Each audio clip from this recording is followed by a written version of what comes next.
We're 3 months into Street Fighter 6 and we finally hit the third tier of the game's complaints. In month 1, we cried about drive impact. Why does it absorb 2 hits? Why does it have such insane rewards despite how easy it is to abuse? Why am I so bad at reacting to them? In month 2, we wept about drive rushes. You know, I got the competition back, but I hate this game too. Drive Rush, man, I hate it. I concur, Mena, I concur. And this month, we get this comment from one of North America's strongest Street Fighter 6 player. I'd pay top dollar for Capcom to remove Perfect Parry from Street Fighter 6. You can tell how strong of an emotion was behind this tweet as this was done with one sentence instead of a combination of 3 without punctuation. Now, I have been waiting for this moment. As a connoisseur of parry naysaying, I'm going to talk about the issues that Drive Parry bring and potential balance changes that can ease the pain. In order to discuss the issues, we need to first analyze the situation that Drive Parries are commonly used. One is everybody's favorite, Okizeme. This is one of the most advantageous situations for the attacker since the risk-reward heavily favors them. If you want details on the importance of Okizeme, check out our dedicated video. Links will be in the cards and details. Anyways, let's take a look at a typical Okizeme for Chun-Li. Overdrive Hakuretsu for the knockdown to drive rush mix-up. For Okizeme, she can go for low hitting combo on stand blocking opponents.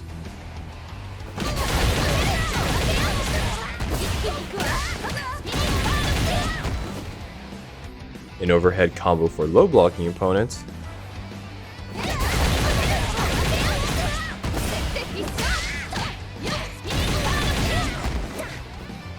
or simply a throw for opponents who block well.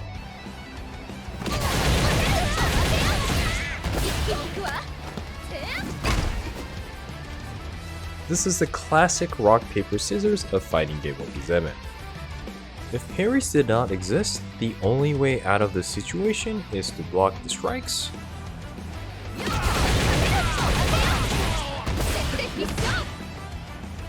protect the throw,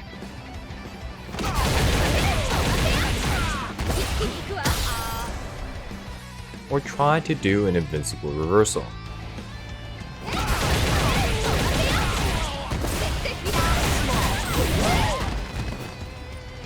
All of these come with heavy consequences if the guesses or reactions are bad.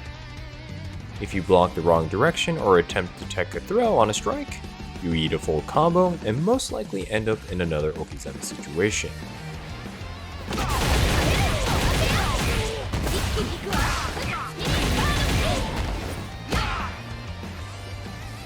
If you do a reversal and the opponent blocks, well, let's hope that you have enough life to survive the incoming onslaught.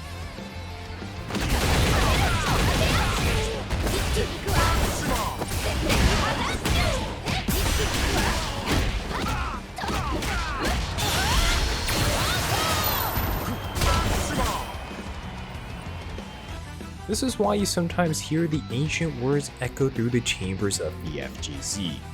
Take the throw.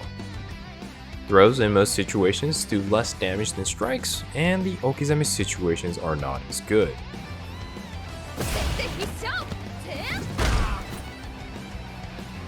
I mean, 11 frames? Come on, Capcom. From this exchange, we can see that Okizeme is very powerful, and the risk reward is heavily in favor of the attacker. And why not? The player won neutral and landed a combo. They should be rewarded for it. Now let's add parries to this equation. Since Street Fighter 6's parries work against all strikes and does not care whether it's high, low, or mid, it can nullify Chun-Li's high or low mix-up.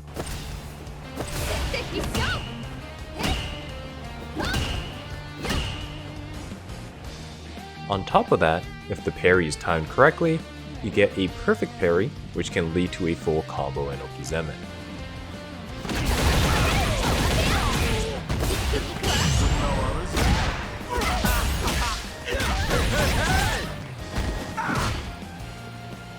A complete reversal of the situation. The cherry on top is that parries recover so fast, that if the opponent delays the attack or does multiple hits, the defender can still block.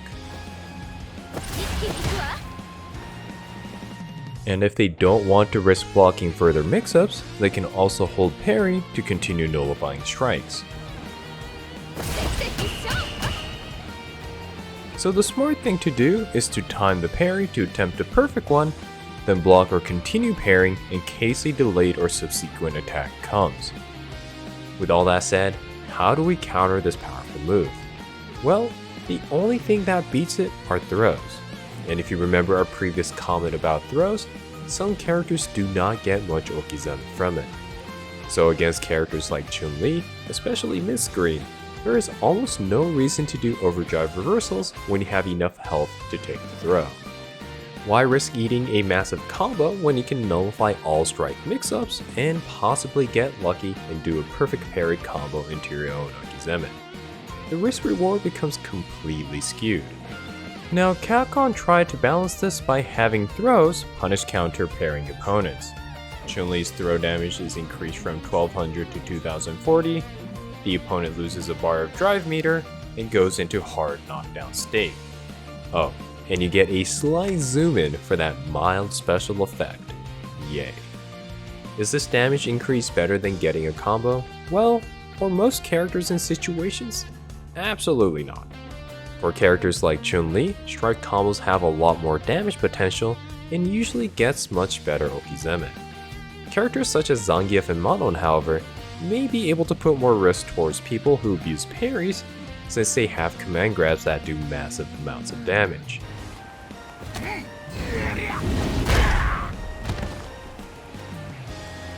So, to summarize, first, parries nullify all strike mix-ups and pressure without the need of accurately timing them. Second, if they are accurately timed, they have the potential of doing more damage and leading to better Okizeme than most overdrive reversals. Third, if parries are mistimed, the defender can still block or continue parrying. This makes the risk of going for perfect parry attempts very low. Lastly, the only counter to parries are throws. In many situations, getting thrown is a lot less devastating than getting hit by a strike combo. This adds a whole new clause to those ancient and wise words. Take the throw, but attempt a perfect parry first. By looking at all these aspects, we can tell that perfect parries really skew the traditional risk-reward aspect of fighting games. With the issues laid out, let's look at some ideas to change the risk-reward for people utilizing parries. As a disclaimer, this is all personal preference. My idea of rock, paper, scissors balance may not be your idea of enjoyment. Just think this as a fun discussion and ideas for debate. Alright, there are two main ways to tackle this problem. One is to add more risk to getting perfect parries, and the other is to add more punishment when failing to parry. Here's a few ideas for the first method. As a heads up, I'm not suggesting all of these to be implemented together. I mean, I wouldn't mind if they were, but I'd imagine the mechanic would be too difficult to use for most players if that is the case. Alright, first one is to separate parries into high and low parries. Low parries can only parry low attacks, and high parries can only parry high and mid attacks. This way, attackers can still mix the opponent while the defender can still threat perfect parries with good reads.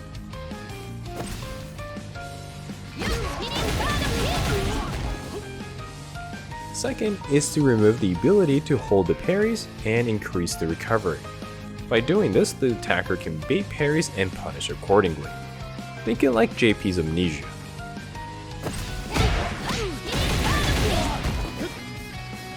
Third is to remove the ability to get perfect parries for a few frames on wake up. Defenders can still nullify the high-low mix-ups, but will not get any huge returns.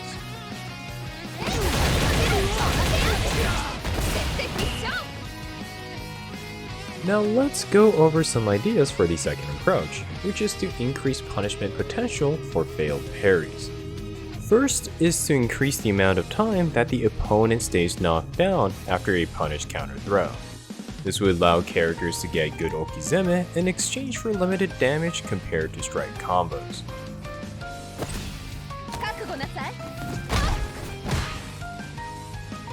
Second is to allow combos for throwing pairing opponents. Maybe get a ground bounce and scale damage to limit the punish, but give the attacker the knockdown and Okizeme of their choice.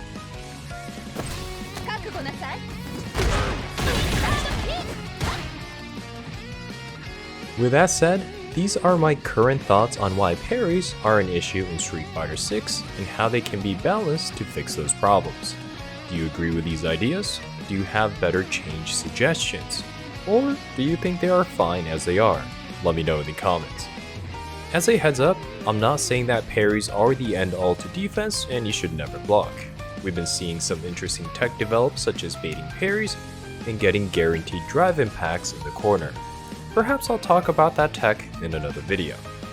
Also, I have another video discussing the topic of balancing parries in general, so check that out as well. Alright, until next time, have fun with fighting games.